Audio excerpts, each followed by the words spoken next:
Hey there, it's Quinn with PTSD While Black for just another video. I'm trying to get myself to be more consistent with making videos because I suck at it.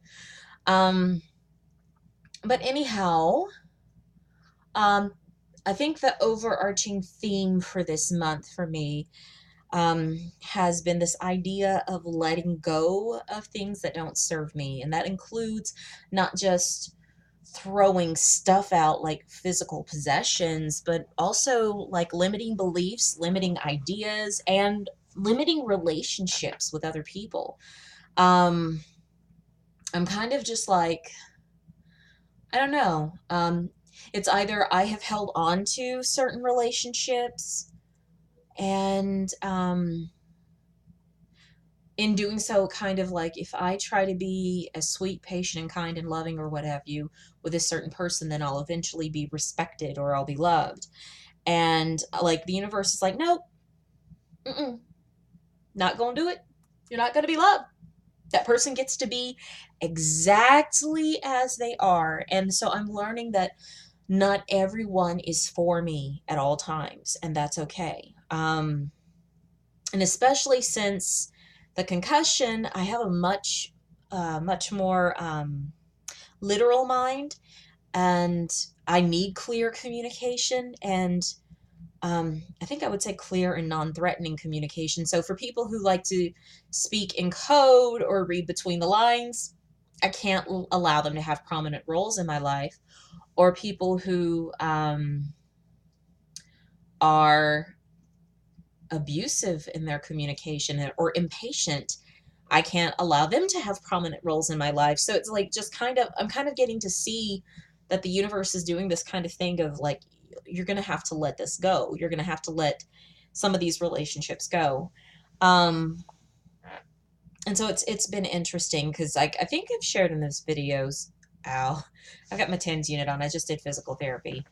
Um, I've done videos of where I was talking about going to a hardware store for bread. And I'm recognizing that I have had people that I've put around me because I thought they were strong or they appeared or presented as being very strong or capable. But later on, realizing that they are only strong if I stay weak. But as I start to heal or recover and I'm less needy and I start to assert myself, as I start to state um, who I am, or that, that this type of approach or behavior is not acceptable to me, that for some of these people, that's a threat and they're not comfortable with that approach. And I have to allow them the freedom to be exactly who they are, but to not try to insert myself in their spaces and to prove that I'm a good, tolerant person because I can get along with absolutely everyone. No, I can't and I won't get along with absolutely everyone, and that's okay. That's kind of like what the universe is waking me up to right now. And it's been a harsh, harsh lesson. Um, God, I don't know if I've made a video on this or I've just been thinking about making a video on this, but um, and a lot of, because I can't afford therapy that well for a long time, I was going to a lot of recovery support groups, and a lot of them will use the big book of Alcoholics Anonymous. And I was using that as therapy for when I didn't have insurance. I would go to a 12-step meeting and it helped because I could just bleh, talk it out. But one of the things that was in the big book of Alcoholics Anonymous was talking about viewing those people whom you resent or who have hurt you or offended you, to view them as you would a sick friend. And the first understanding I had of this was that I'm to show this person just the same love, patience, and tolerance that I would a sick friend. And that's true. And I would get myself caught into this trap of I have to be good enough, patient enough, tolerant enough with people who are fucking assholes. And I'm learning also that if I have a friend who is sick, if I don't want to catch what they have, I don't need to stay around them 24/7. I can still be patient and respectful and tolerant and compassionate towards someone, but unless I want to catch what they've got, I don't need to be around them 24/7. And that's kind of like this new aha that's coming up for me. It's kind of freeing, and it's like getting me out of this loop that I must behave in a certain type of way. Like, I don't know, that I have to stay in this painful situation because I'm trying to show how good I am. In fact, that's my own arrogance. That's my own arrogance. Um, Trying to show, or martyrdom, whatever. I'd say arrogance. It's my own arrogance of trying to show, oh, look how patient and tolerant and good I am around you. And you're an asshole. But why would I want to be around an asshole? So it's just kind of like this idea, just this is the first, I think this month has kind of been the theme of, you don't have to stay around sick people, or if you're going to be around sick people, then you need appropriate boundaries, like a mask or gloves, or you place the boundary of your absence, the absence of your presence. That's the gift that you give them, is the absence of your presence. I really like that quote.